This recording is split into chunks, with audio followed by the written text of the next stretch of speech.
How can people prove grounds for getting a divorce? Attorney Ben Stevens says, each of the grounds for getting divorced in South Carolina has certain specified elements that must be proven. For instance, in order to be granted a divorce on adultery, a party must prove by clear and convincing evidence that his or her spouse had both inclination and opportunity to have engaged in sexual activity with another person.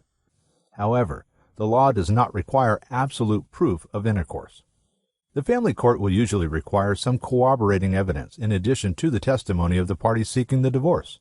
Of course, because there are numerous ways to obtain a divorce, there are many different ways to prove the required grounds for each.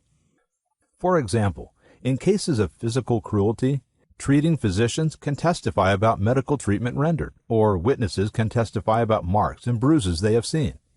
In adultery cases, video or photographs obtained by a private investigator showing the spouse and his or her lover acting romantically or entering an apartment or motel are sometimes sufficient.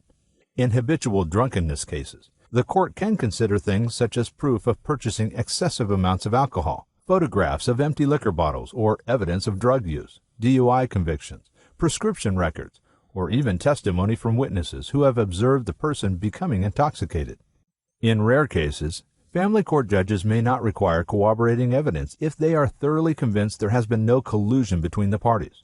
Collusion occurs when the parties conspire to fake or manufacture the necessary grounds to obtain a divorce. Collusion is illegal, unethical, and improper.